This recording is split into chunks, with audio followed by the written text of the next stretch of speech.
My daughter-in-law sent me a voice message, and what I heard made me freeze. It wasn't meant for me. It wasn't even meant for my son.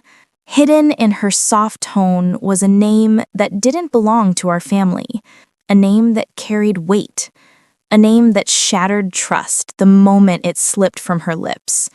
In that instant, I knew the foundation my son had built his life on was fragile. His marriage, his future, the sense of safety he clung to, it was all hanging by a thread, and I was the only one who had heard the truth. My name is Clara. I'm a mother, a quiet observer, someone who believed in the stability of our family, days filled with ordinary life, small joys, and a trust I thought was unshakable. Stay with me as I take you through the voice message I wasn't meant to hear, the growing suspicions I tried to ignore, and the truth that reshaped our family forever. Don't forget to leave your thoughts in the comments, and subscribe for more stories. And tell me where you're watching from. I'm curious how far this story travels. The morning began like many others in our house. The air carried the faint smell of fresh tea, steam rising from the mug I had set down on the wooden table. Outside, birds made their usual calls, a chorus I had grown used to. The clock ticked slowly, steady, as though marking another simple day with no hint of what was coming. My phone sat face down, silent for most of the morning. I had checked it earlier, glanced through a few messages, nothing important. Then the vibration came, soft at first, against the table. I picked it up and saw her name, my son's wife. She often sent reminders, little notes about dinner or schedules, sometimes a photo. It did not strike me as strange. Without a second thought, I tapped the screen. The recording began to play. Her voice came through, clear, closer than it should have been. There was no greeting, no polite tone. Instead, she spoke low, soft, in a way I had not heard before. At first, it seemed like she was about to tell him something personal, something private, words a wife might reserve only for her husband. But then I noticed her tone shift, warmer, almost secretive. Then it happened. She said a name. I froze. It was not my son's name. I stared at the phone as though the small device had turned into something dangerous. My thumb hovered over the screen. My heart gave a slow, heavy thud in my chest. Perhaps I had misheard. That was the only thought I allowed myself at first. A mistake. Maybe background noise. Perhaps even my own mind playing tricks. I tapped replay. The voice filled the room again. This time I listened closely, every syllable falling sharp. The name came again. No mistaking it. Another man's name. Clear, strong, uttered with care. My tea had grown cold by then, untouched beside me. The refrigerator hummed in the background. The window rattled faintly as a breeze passed outside. Normal sounds that suddenly felt sharp against the weight of what I had heard. I placed the phone down on the table. My hands were still. I stared at the wall, at the framed photo of my son, smiling on the day he moved into his first apartment. A memory of pride, of hope, hung there in that image. The voice in my phone pressed against that memory like a shadow. For a moment, I wanted to believe it could be something else. Maybe a cousin, maybe a friend, maybe someone who shared the same name. I clung to that hope. But the way she said it told me otherwise. Her voice was filled with tenderness. It was not casual, not light. It was the tone someone uses when they speak to the one they hide away for. The silence in the kitchen grew heavier. My breathing slowed. It felt as though the house itself was listening, waiting for me to act. I pressed play again. Each time I heard it, the denial slipped further away. My hand shook slightly as I lifted the phone closer to my ear, as though I needed the sound inside me to make sense of it. The words did not change. They came out the same, firm, certain. I leaned back into the chair. The wood creaked under my weight. The cup of tea sat untouched, steam now gone. Time felt longer, stretched, as though I had been sitting in that moment for hours. The first thought that came was not even about me. It was about my son. How would he take this? What would this do to him? He had given so much of himself to her, trusted her completely, never once doubting her loyalty. I thought of his smile when he first introduced her to us, his voice carrying pride as he told me, "She's the one." The sound of her message echoed against those memories, leaving a strange ache inside my chest. I pressed stop and set the phone down. My eyes fell on the floor, tracing the familiar lines in the tiles. Anything to pull my thoughts away, but they circled back, again and again. The message, her voice, that name. I picked the phone up once more, this time holding it in both hands, as though the device might slip away if I did not grip it tight. I scrolled back to the message, stared at the small play button, and hesitated. Could I handle listening again? Did I even want to? I closed my eyes and pressed play. Her voice poured out once more, gentle, smooth, but carrying words that struck harder than any shout. My chest tightened. I paused it halfway through. My breathing felt shallow, like the air in the room had grown thin. I had heard enough. I turned the phone face down again, as though hiding the screen might erase what I had just learned. But the words had already lodged themselves into my memory. The room around me remained unchanged. The light still touched the walls. The clock still ticked. The world outside still moved forward. Yet inside, I felt the ground tilt. Slight, but certain. I looked toward the kitchen window. Outside, a bird landed on the fence, its wings settling neatly. A small detail, ordinary. Yet it struck me how normal life continued beyond these walls, while mine had quietly shifted.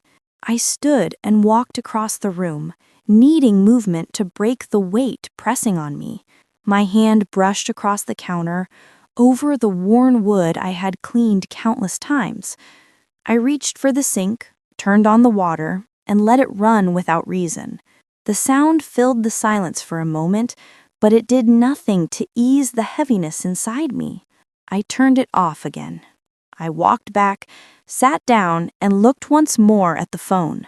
My son's wife had sent that message to me by mistake. That much was clear.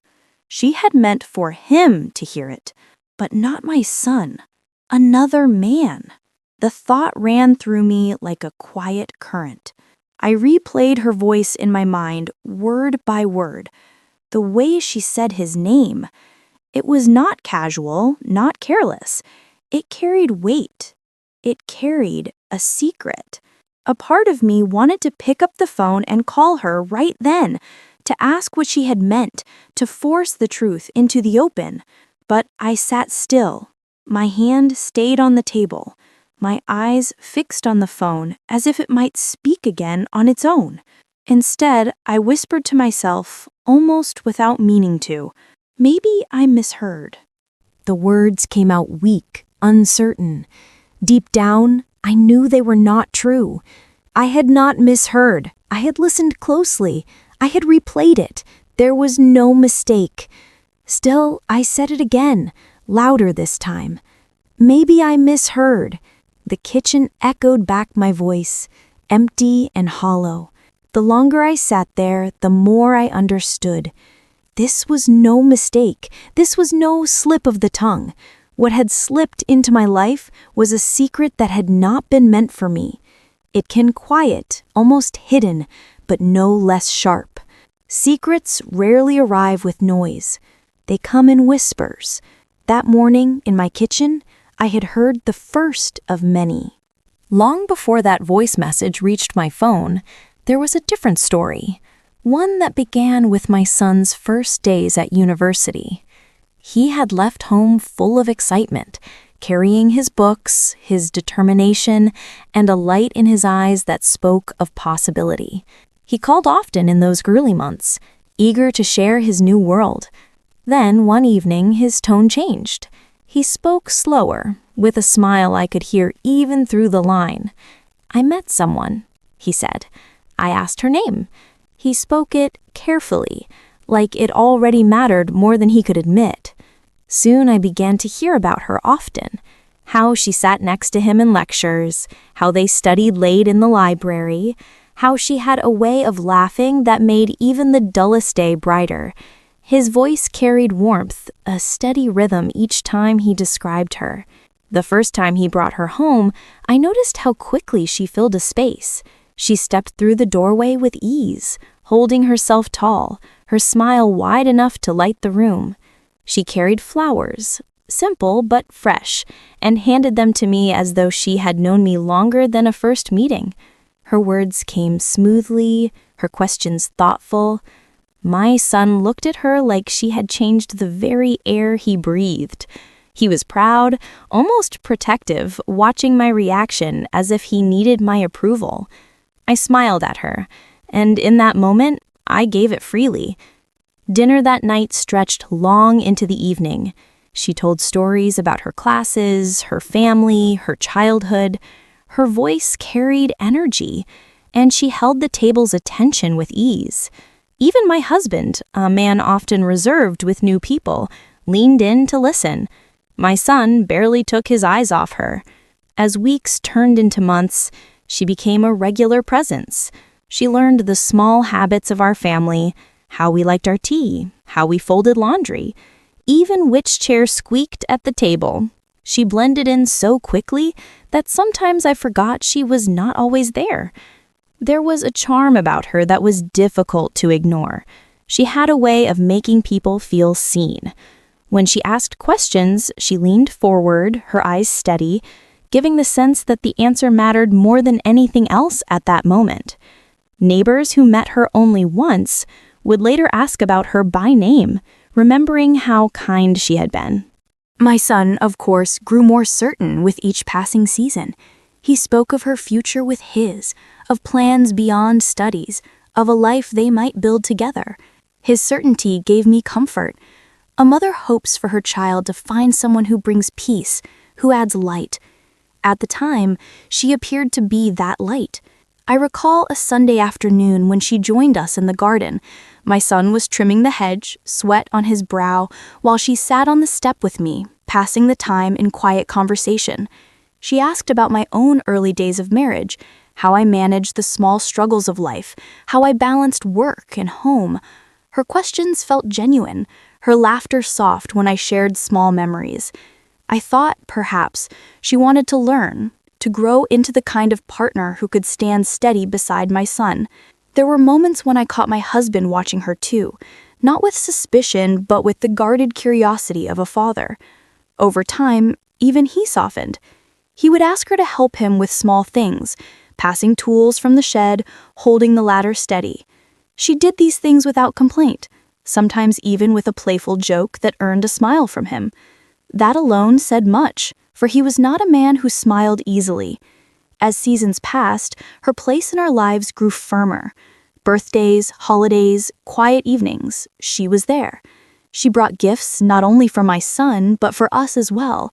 Small items that showed thought. A scarf in my favorite color. A book she thought my husband might enjoy. She seemed to study us as carefully as she studied him. There was one winter night I still hold in memory.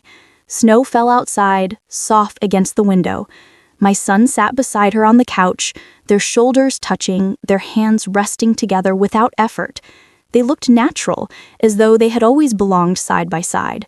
She leaned her head lightly against him, and for a brief moment, I felt an ease settle inside me. She is the daughter I never had, I thought to myself, and I believed it then. My son's happiness was plain to see. He walked lighter, laughed easier. Even during the stress of exams, he carried himself differently, as though the weight on his shoulders was shared with someone willing to help him hold it. Watching him that way filled me with quiet pride. I thought I had gained not just a daughter-in-law, but a daughter in truth. When their engagement was announced, it came as no surprise. He told me one evening after dinner, his eyes shining, his voice almost trembling with joy. "I asked her," he said. I asked him what she replied.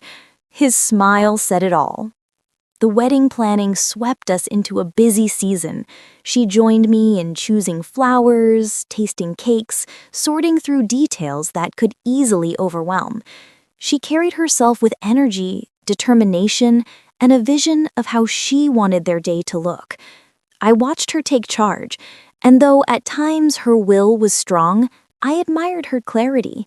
My son followed her lead with trust, content to let her guide the details. On the wedding day, I stood back and watched as she walked down the aisle. Her dress caught the light, her face calm, her steps steady. My son's eyes filled with tears the moment he saw her. I saw not only a bride, but the promise of a shared life. When they spoke their vows, I held my breath.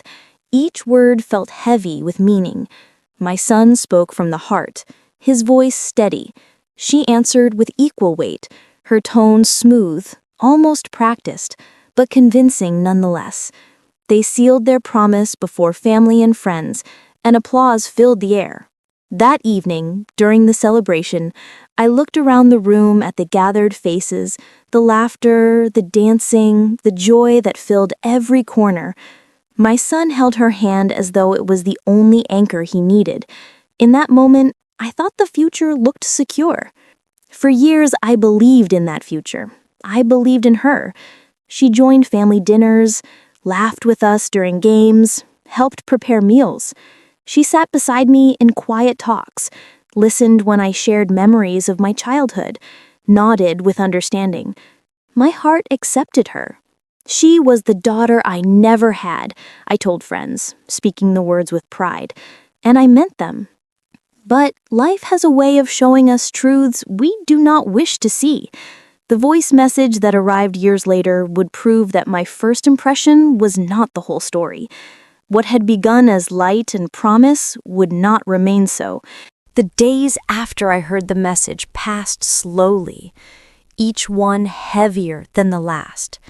At first, I tried to return to normal life, to act as if nothing had changed. But the ordinary routines of the house no longer offered comfort. Every sound, every movement seemed sharper, more pointed. She continued her life as usual. She smiled at my son over breakfast, asked about his day, laughed at small jokes. She carried herself with that same calm, confident ease. But I began to notice small cracks in the picture she painted. Late nights when she claimed to be working on her projects, glances at her phone that were quick, almost nervous when I entered the room. Small excuses, harmless in isolation, but when strung together, they created a rhythm I could not ignore. I began to watch more closely, not with a sense of malice, but out of necessity. I would sit quietly in the living room, listening for the faint hum of her phone vibrating, noting the way she picked it up, the quick flick of her fingers across the screen. I observed her when she thought no one was paying attention, watching her movements, the way she carried herself when alone, how she smiled to herself sometimes before anyone else noticed. It was a strange position to find myself in. I was no longer just a mother-in-law in my own house. I had become an observer, quietly collecting details, waiting, noticing patterns. I never approached her about it, never made a comment that might reveal what I had heard. Silence was my shield, my tool, the only way I could remain part of this house while keeping the fragile balance intact. Even my son remained unaware.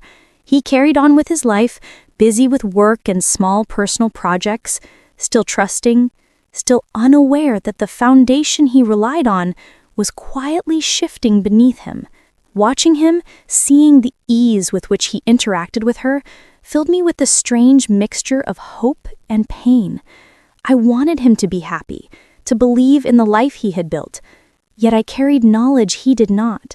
The internal conflict became heavier with each passing day. I asked myself the same questions over and over. Should I tell him now? Should I confront her immediately? Or should I wait, gather more proof, and ensure that when the time came, the truth could not be ignored or denied? Each option carried its own consequences. Each weighed heavily on my conscience. I spent nights awake, pacing quietly through the house. The living room lamp cast long shadows across the floorboards. I replayed the voice message in my mind, analyzing each word, each inflection. I questioned myself, wondering if I had misunderstood something, imagining alternate explanations. But the truth remained clear and unyielding, refusing to be softened by hope or denial. The more I observed, the more patterns emerged. She left the house for brief periods in the evening, claiming errands or visits with friends. Yet the timing did not always match. The phone would buzz frequently, sometimes while she was alone, and she would answer quickly, speaking softly, sometimes stepping into another room. I listened when I could, careful not to be noticed, and even in those brief snippets, the evidence grew. It was not just the frequency of her messages, it was the care with which she hid them, the way she would move, suddenly conscious of her surroundings, as if the walls themselves might listen, the way she carried herself after conversations, sometimes lingering in thought, sometimes smiling faintly, almost to herself. All of it painted a picture I could not ignore. I began keeping small mental notes: when she left the room to answer her phone, when she returned, how long she stayed gone, the content of what I overheard in passing, fragments of words, tones, pauses.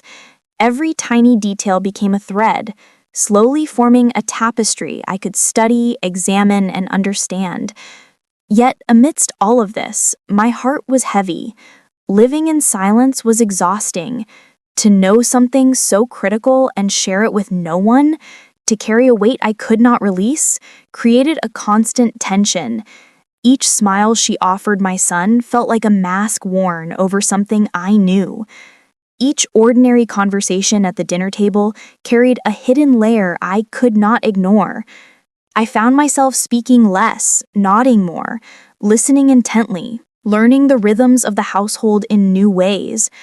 I watched how my son and she interacted, noticing small gestures, the way he leaned slightly toward her, how she responded, the casual touches that meant nothing to him, but carried significance in the context of what I had discovered. Some nights I would sit in the quiet living room long after the house had gone to sleep. The soft ticking of the clock became a companion. I replayed her voice in my mind, examining each pause, each slight change in tone. I thought of my son, his trust, the years they had spent together, and I felt the pressure of the silence I maintained. Every passing day added more pieces. A quick text answered in haste, a phone call cut short, a sudden disappearance from a room. Tiny things, almost meaningless to anyone else, but not to me. Each small act confirmed the pattern, the story that was beginning to form from fragments. I avoided confrontation because I needed clarity. Speaking too soon could unravel things in ways I could not control. I had to be patient. I had to gather enough understanding to ensure that when the truth was revealed, it would stand beyond argument, beyond denial. Even as I watched, I tried to maintain normalcy. I spoke to her, asked about her day, shared small stories of the house, of my own week. I watched the way she responded, noting shifts in tone, the flicker of expression that might reveal more than words did.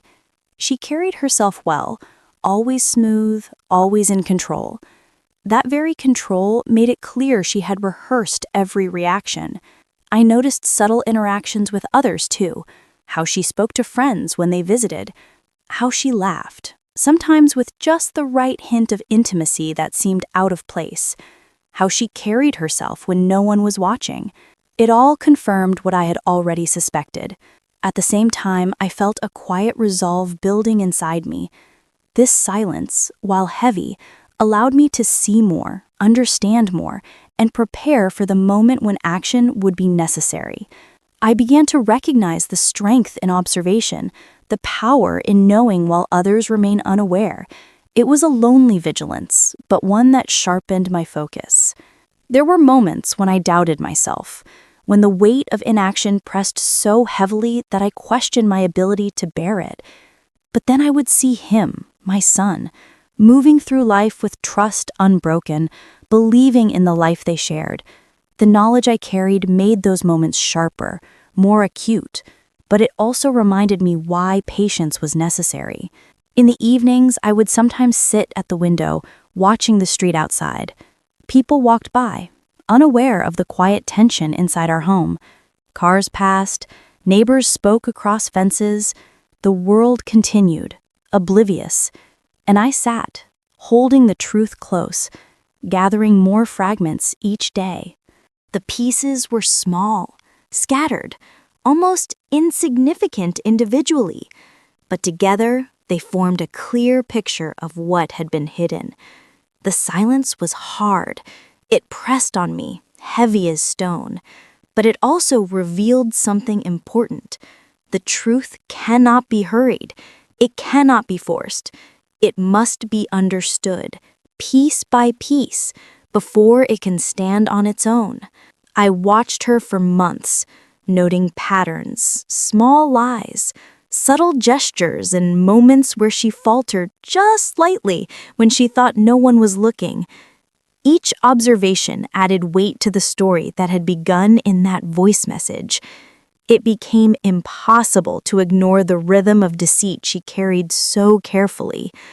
And through it all, I learned that silence is powerful. It can protect, it can clarify, it can reveal more than confrontation ever could. Watching, listening, observing, these became my tools. My focus sharpened, my resolve grew. By the time the first seeds of doubt had fully taken root in my mind, I had amassed enough understanding to recognize her patterns clearly. Her movements, her words, her expressions, all were consistent with the truth I had uncovered. Each piece of evidence, each small detail, slowly built a map I could follow. The house remained the same to anyone else who entered. Dinner went on, rooms were cleaned, laughter occasionally echoed. But inside, a quiet storm had formed, not visible, not heard, but undeniable. The rhythm of daily life carried on, but I carried the knowledge, observing, waiting, understanding. I had become part of a silent investigation, careful not to reveal what I knew. And in that quiet, I realized that patience, observation, and restraint could be more powerful than anger or confrontation. Each day I watched, each detail I noted, made the picture clearer. And slowly, without making a sound, I began to prepare for the moment when the truth could no longer remain hidden. The day I decided to speak with her, the house felt different. The usual hum of the morning, the kettle boiling, the refrigerator humming, my son's quiet footsteps upstairs, seemed muted, like the world had pulled back to watch what was about to happen. I held the phone in my hand, replaying the message one last time. Her voice was calm, precise, and tender, carrying a name that did not belong to my son. I could no longer keep my silence. I asked her to join me in the living room. She appeared cheerful, smiling in the way she always did when she believed everything was under her control. She had no idea why I called her, and I kept my expression steady, betraying nothing. I could see the practiced poise in her shoulders, the way her lips curved just enough to suggest ease. "Sit down," I said, motioning to the couch. I did not explain, did not apologize, did not soften my tone. I needed her to listen first, before she could think to respond. She lowered herself gracefully, placing her hands neatly on her lap. "Is everything all right?" she asked. There was a casualness to her voice, as though she expected a minor complaint, a small correction, perhaps a gentle suggestion. I pressed play on the message. Her voice filled the room, soft at first, casual, then deliberately tender. Every word landed between us, unbroken by noise. I watched her as she listened to her own voice recorded, leaving nothing to charm or mislead. At first, she froze.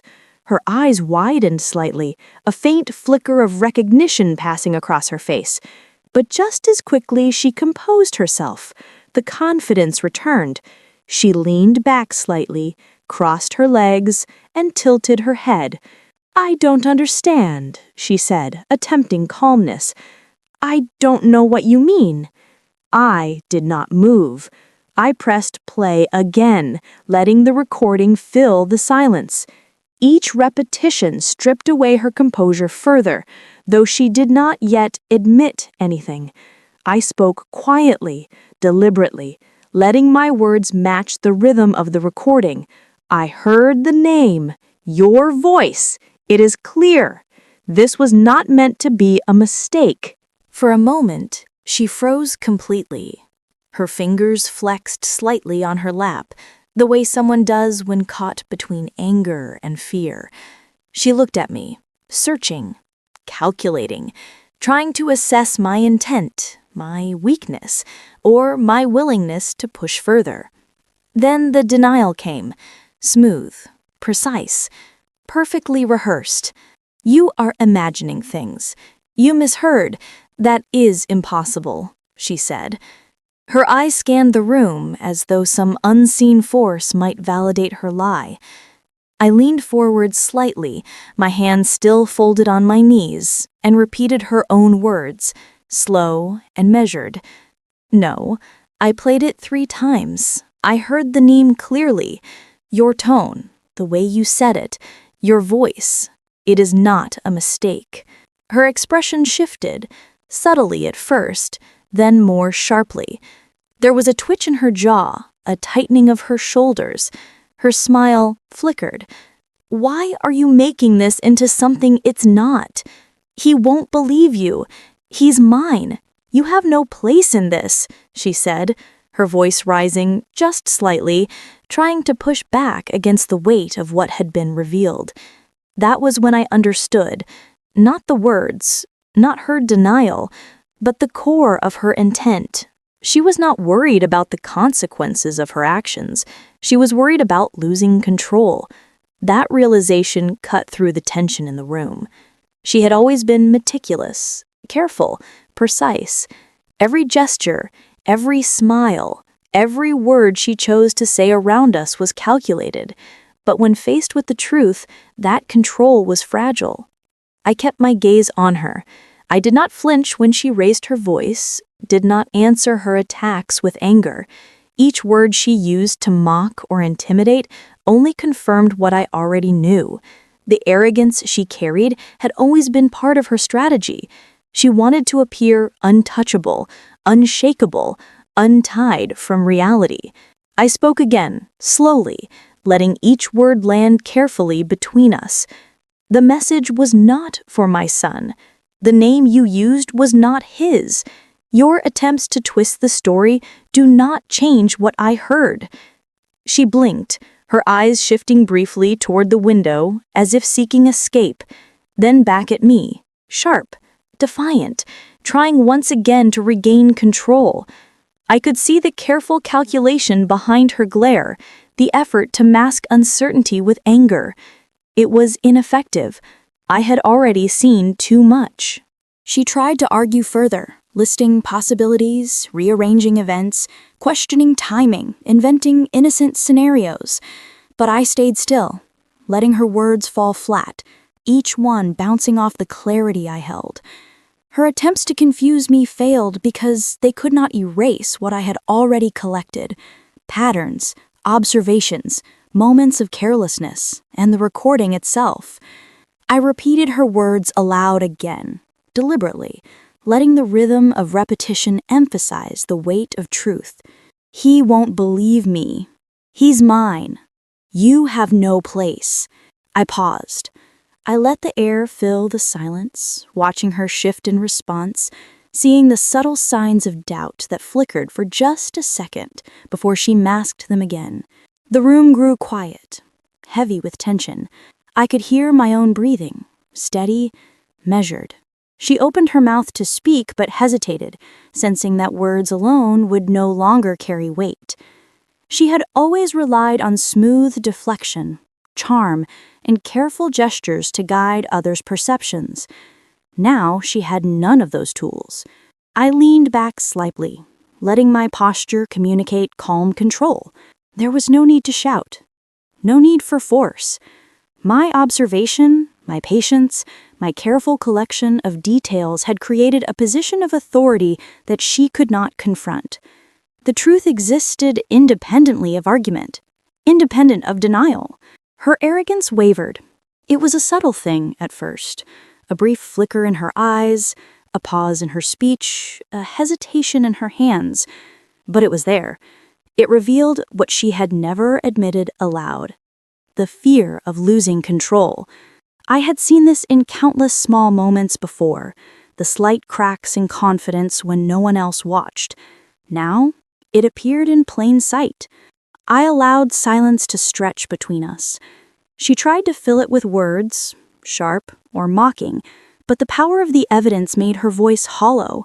I could see her struggling to find footing, searching for any method to reassert dominance. There was none. That was when I understood. Her control had been her shield, her charm, her armor. But truth is heavier than charm. Observation, attention, and patience created a weight that she could not counteract. In her attempts to dominate the narrative, she had underestimated the quiet strength of understanding. I spoke again, slowly, letting each syllable drop. You cannot change what I heard. You cannot twist the evidence. What is done cannot be undone by words. She shifted in her seat, fingers gripping the fabric of her dress. I noticed every movement, every subtle expression, every micro-reaction that betrayed her inner conflict. The mask she had worn for so long cracked under scrutiny. I left the phone on the table, still visible, still playing the recording faintly through the speakers. I did not raise my voice, did not reach across the space between us. My presence alone carried the weight of the confrontation. It was quiet, controlled, deliberate. The conversation ended without agreement. That was not the goal. My goal had been to place the truth before her, to let her face it, and to ensure that the facade she maintained could no longer go unchallenged. I walked from the room, letting her absorb the consequences in her own time. The tension lingered long after I left. I could feel it in the walls, in the quiet hum of the house, in the way she avoided my gaze for the remainder of the day. And in that silence, I knew the next steps would unfold in a way that could no longer be manipulated. Her power had been visible for years, quiet but pervasive, but that day I had shifted the balance. Observation and preparation had turned into confrontation, and I understood fully that truth, once presented calmly and clearly, has a gravity that no performance can overcome. The days that followed the confrontation were quiet, but heavy with anticipation. I could not simply move on. The truth needed to be fully visible, undeniable, a weight that could no longer be dismissed. I spent hours compiling what I had observed, turning my scattered notes into concrete evidence. Every detail mattered. Receipts from cafes, small payments at odd hours, phone records showing repeated contacts, photographs of fleeting moments when she thought no one watched. Each piece told the same story. A life lived in half-truths, in secrecy, in deception. I organized everything carefully, laying them out on the table. The receipts were stacked in neat piles. The phone records highlighted repeated calls at unusual times. The photos, ordinary to anyone else, revealed gestures, subtle movements, quiet meetings, proof of the distance between appearance and reality. It took hours to arrange it all. I wanted the evidence to be indisputable, to leave no room for misinterpretation. This was not about accusation. This was about clarity.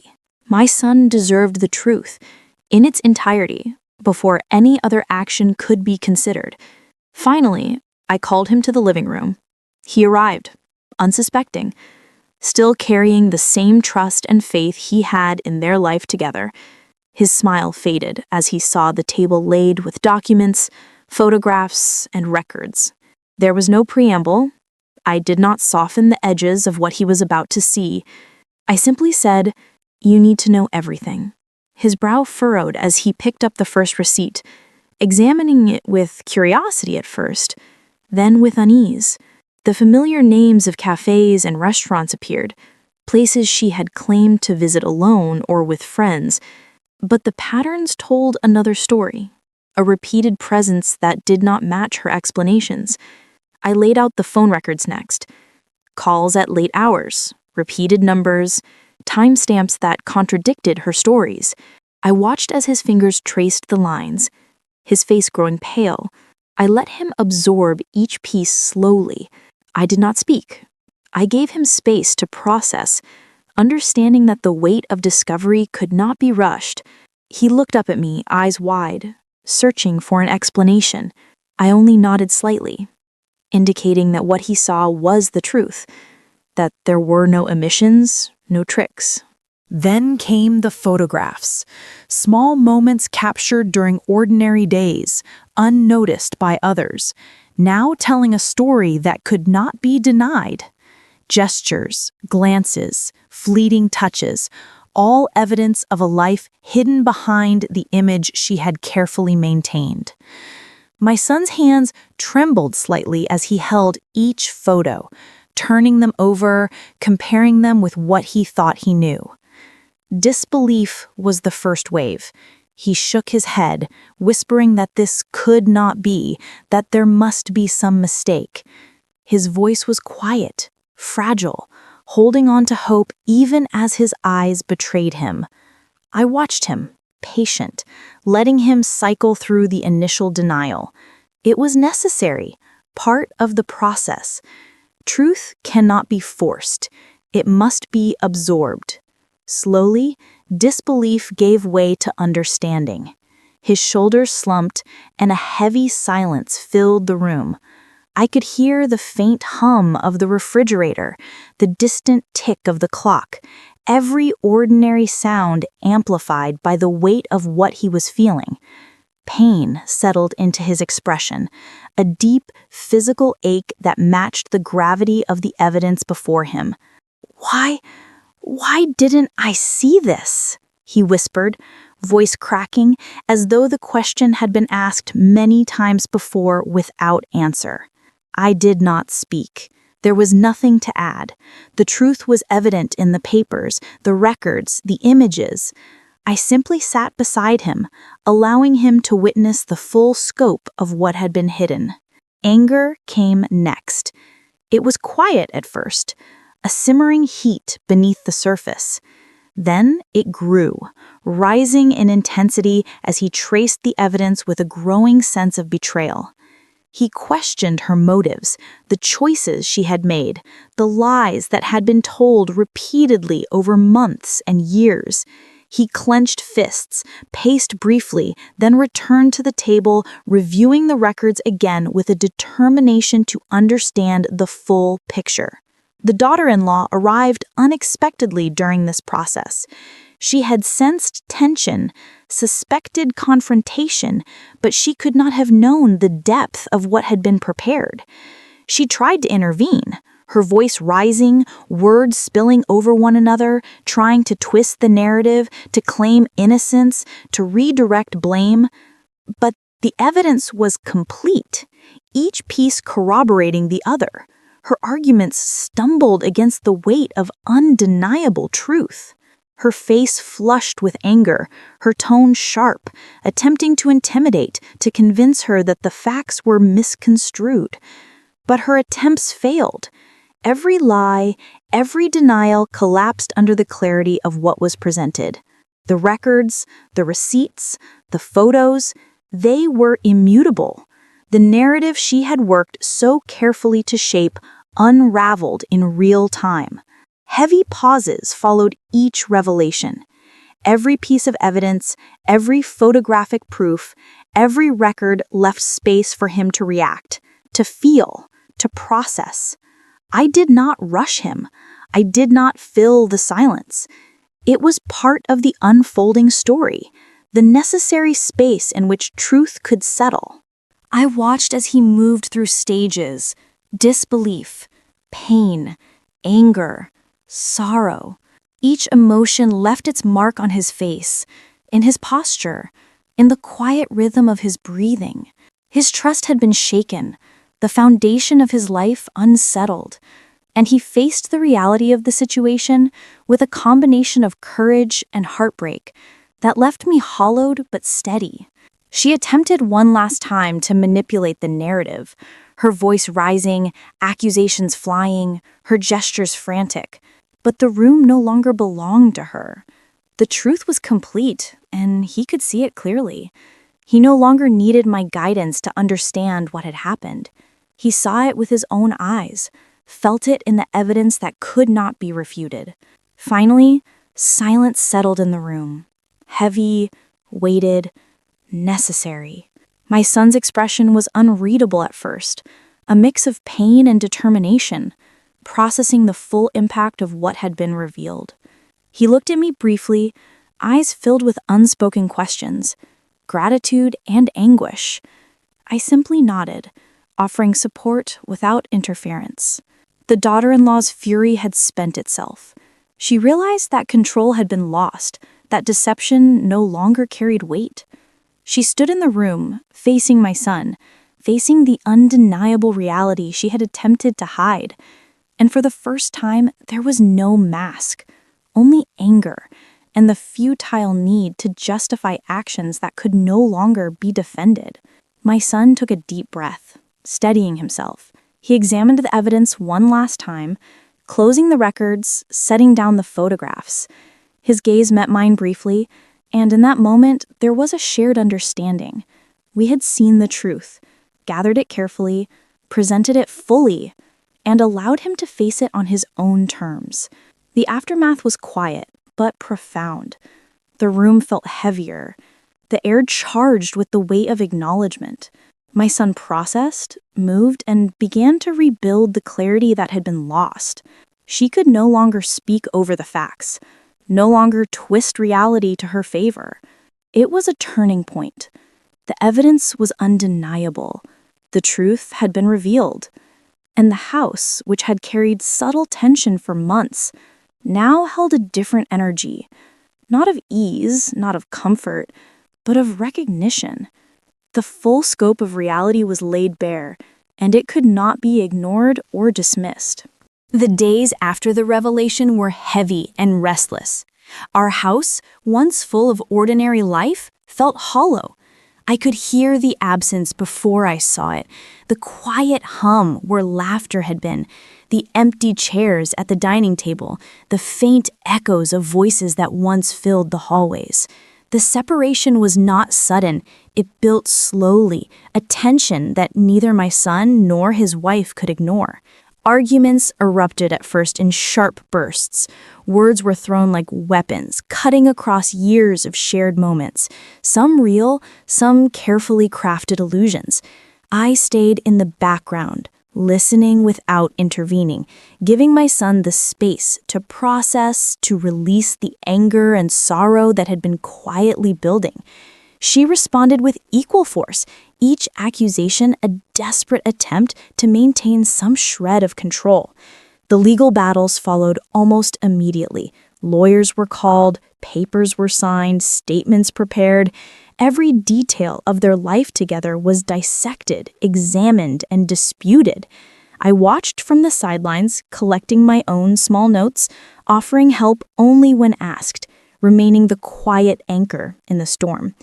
The house itself seemed to shrink under the weight of contracts, signatures, and careful words. Each morning, I would pass the dining table and notice the empty chairs. Places once filled by ordinary conversation now held nothing but silence. The table, polished and neat, reflected the light from the windows, a cruel reminder of the ordinary life that had been disrupted. Cups and plates sat untouched after meals, small monuments to routines that no longer existed. I noticed the suitcase by the door, packed, waiting, a symbol of the life she was leaving behind. It was small in size, but immense in implication. The absence it represented pressed into every room. Her clothes neatly folded and bagged, her shoes lined up, ready for departure. The household rhythm had been broken, replaced by preparation, anticipation, and the quiet hum of finality. I stayed close to my son, but not intrusively.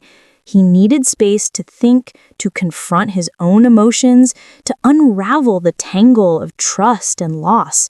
I was there, quietly, a presence steady and patient, silent when he needed solitude, strong when he faltered. I offered small gestures, coffee, a soft word, a hand on the shoulder, but mostly I observed, knowing that his journey could not be rushed or dictated. The arguments between them continued in sporadic bursts, often over the phone, sometimes in person under careful supervision. She tried again to manipulate the situation, to bend reality in her favor, but her words held no power now. The truth, fully revealed, had stripped away her control. My son listened, paused, and let her anger dissipate without engaging, a skill he had only recently begun to master. Days bled into nights. The house felt like an empty container of memories. I walked past the kitchen counter where papers lay scattered, statements, receipts, legal forms, markers of a life under examination. Small details became stark reminders of what had been lost. A coffee mug left by the sink, a napkin folded awkwardly, the faint smell of perfume lingering despite her absence. I watched my son navigate the chaos with a mixture of sorrow and resolve.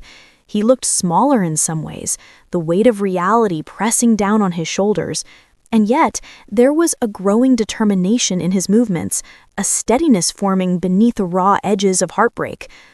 I offered support in ways that could not be questioned, a quiet presence during sleepless nights, a listening ear when words finally spilled, a gentle push when he faltered. We moved through the days in a rhythm dictated by absence and presence. He would wander through the house, touching objects, recalling moments now tainted by revelation. A chair in the corner where they had shared quiet conversations, the sofa where she had laughed, the rug under which her footsteps once traced patterns. Each memory, both vivid and painful, made the house feel simultaneously familiar and strange. Evenings were the hardest. The silence stretched long, occasionally broken by the sound of papers sliding across the counter or the faint click of a pen. I would sit nearby, listening to the rhythm of his breathing, the pacing of his thoughts, the occasional sigh that carried the weight of everything they had shared. There were moments when he would pause in the middle of a room, staring at the empty space where she had once stood, lost in thought, uncertain whether to move forward or remain tethered to the past. I would not speak, would not intrude. I learned that in grief and disillusionment, silence is sometimes the strongest support. The process of separation stretched on. Details once taken for granted were now points of contention. Accounts were divided, possessions catalogued, memories debated. Every object carried weight. A photograph, a letter, a small trinket could ignite argument or bring a moment of clarity. I helped when necessary, remaining steady, keeping the household functional despite the undercurrent of tension. The empty dining table became a symbol of our lives in transition.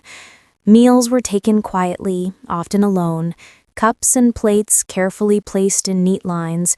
The air carried the faint aroma of food but lacked the warmth of conversation. Light streamed through the windows, reflecting off polished surfaces, emphasizing absence rather than presence. I noticed the little details everywhere. Her shoes, gone from the closet. The quiet hum of her absence in the hallway. The faint fragrance lingering in places she had touched.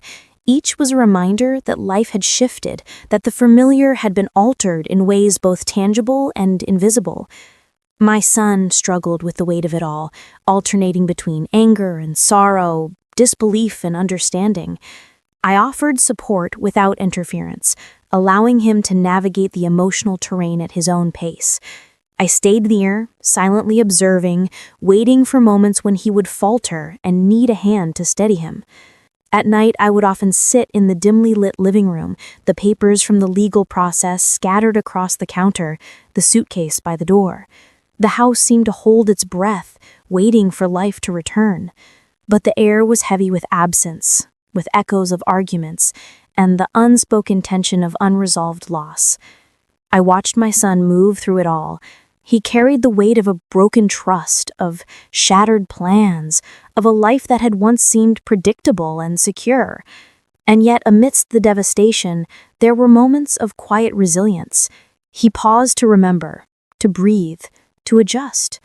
I offered guidance when needed, but mostly I allowed him the space to reclaim strength on his own. The breakup was more than physical separation. It was the unraveling of a shared existence. Memories were revisited, patterns reconsidered, decisions weighed.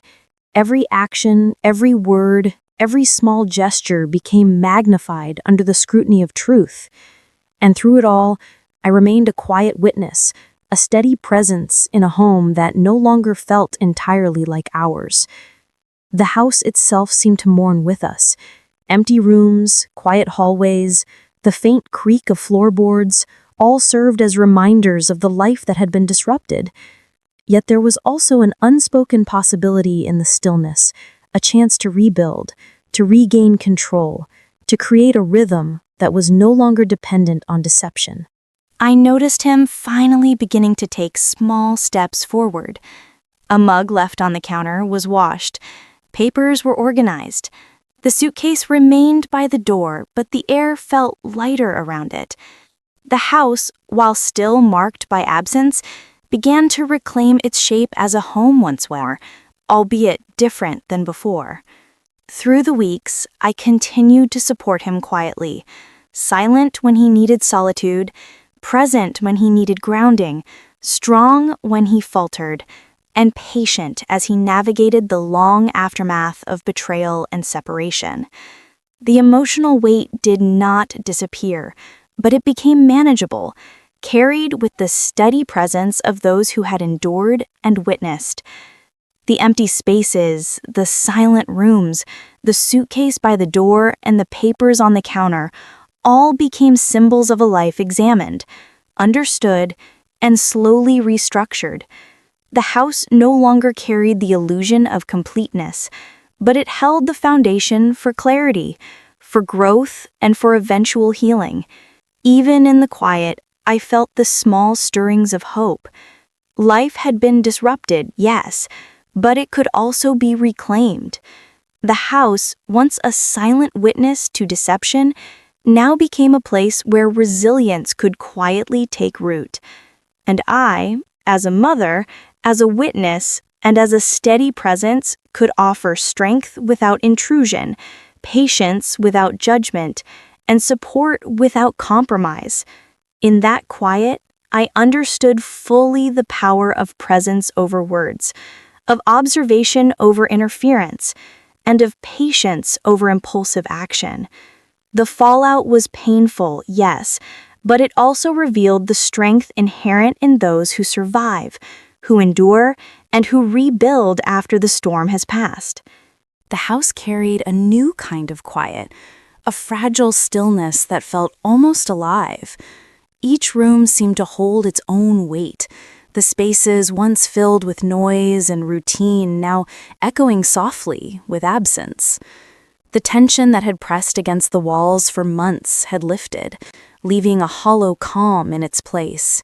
I moved through the room slowly, noticing the light shifting across familiar surfaces, the subtle shadows stretching where laughter had once lived. I reflected on the months that had passed, the voice message, the confrontation, the painstaking collection of evidence, the separation. Every step had been necessary, every pause deliberate. Betrayal had exposed more than lies.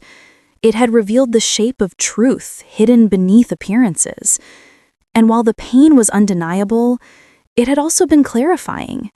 It left space for understanding, for reflection, and ultimately for the possibility of rebuilding. My son began reclaiming fragments of his life. He moved into a new apartment, smaller but organized, a space where he could begin again. The process was slow, each box unpacked, each object placed carefully marked a deliberate choice, a step toward freedom and control over his surroundings. He arranged furniture to suit his own habits rather than anyone else's expectations. A chair by the window became his refuge. A desk held his scattered papers and books. Every item in the apartment spoke of intentional living, a life shaped by him alone. At first, he was cautious, hesitant to trust his instincts after months of deception. Each action, cooking a meal, walking in the park, organizing a closet, was measured, careful, but also a statement. He was moving forward. Confidence returned gradually, like a faint light growing stronger with each hour. I watched him closely, offering support without intrusion, present without pressure. My role had shifted from observer of deceit to witness of reconstruction. Evenings were still quiet, often too quiet. We would sit together in the living room, light spilling through the windows, stretching long shadows across the floor. Conversations came in small, measured increments. He spoke about work, about plans, about the fleeting memories of what had been lost. I did not rush him. I listened. Silence, I had learned, was often more powerful than words. Memories resurfaced in subtle ways. A photograph he had carefully placed on a shelf. A book he picked up with a sigh. These small reminders of the past, now stripped of illusions, allowed him to process the life that had once seemed secure, but was built on hidden truths.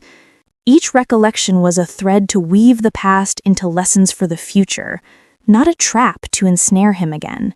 I reflected often on my own experience. Patience, observation, and quiet endurance had been my tools.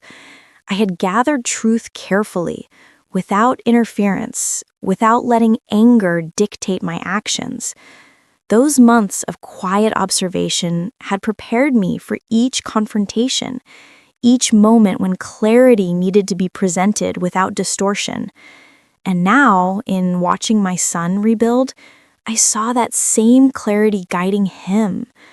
The apartment itself became a symbol of renewal. Sparse furnishings, organized spaces, light filling the rooms, these tangible signs of control and simplicity contrasted sharply with the chaos that had come before. Each evening, when the sun slanted through the windows, the light seemed to rest on every surface intentionally, as if marking the home with its approval. He moved with care through the apartment. At first, small actions, a cup washed, a floor swept, papers arranged, were achievements. Slowly, more ambitious steps followed. Cooking meals for himself, redecorating a shelf, planning errands without hesitation. Each choice was a reclaiming of independence, a quiet defiance against the disruption he had endured. I offered support in small, deliberate ways. A quiet word, a cup of coffee, a hand on the shoulder, simple gestures that allowed him to feel the steadiness of presence without intrusion. I did not offer advice unless asked. I did not push him toward decisions he was not ready to make. I remained a steady point in the shifting currents of his recovery. Even in moments of pause, the lessons of the past were evident. Deception and manipulation may feel powerful, but patience, observation, and careful attention carry their own weight. By allowing truth to emerge and giving space for it to be absorbed, resilience grows quietly, almost imperceptibly, until it becomes unshakable. One evening, I stood by the window, watching light fade across the rooftops. The city was calm, ordinary, yet filled with subtle movement. I thought of the months of upheaval, of revelations, confrontations, and slow rebuilding. The quiet reflected more than absence. It reflected clarity and the beginnings of peace. My son, seated nearby, was absorbed in small tasks. He arranged books, sorted papers, and occasionally paused to consider the new life he was constructing. Each action, though minor, carried weight. Each deliberate step was part of the reconstruction of trust, independence, and hope. The sunset that day was breathtaking, spilling gold and orange across the horizon, stretching light across the empty cabin in the distance. The image mirrored our own lives. The storms had passed, the light remained, and a new chapter waited. Shadows lengthened, but they did not obscure the warmth. The house, the apartment, the spaces we occupied, they had survived the storm, and so had we. I reflected on the lessons learned. Painful revelations, though devastating, carry the power to free. Lies and manipulation may cloud judgment, but truth is undeniable once it is fully revealed. Resilience is forged in the silence, in the careful observation, and in the patient gathering of understanding. My son, quietly rebuilding, had begun to embody this resilience. He moved with intention, spoke with deliberation, and embraced the independence that had been denied for so long. The past months, though marked by loss and disruption, had created a foundation for clarity and strength. In the quiet moments of reflection, I realized that survival requires patience, observation, and the courage to face truth. The shadows of betrayal may linger, but they also illuminate the path to freedom. The house, the apartment, and the empty spaces are no longer symbols of loss alone. They are symbols of possibility, of endurance, and of the strength that emerges after deception has been confronted. As the sun dipped below the horizon, casting long shadows across the empty cabin, I felt a sense of peace settle within me. Life had shifted. Clarity had emerged, and healing had begun. We had endured the storm, faced the truths that had been hidden, and begun to rebuild in the aftermath. Sometimes the most painful revelations are the ones that save us, because in betrayal, I found resilience, and in silence, I understood. If you stayed with me till now, don't forget to like, leave your thoughts in the comments, and subscribe for more stories. Also, tell me where you're watching from. I'm curious to see how far this story travels.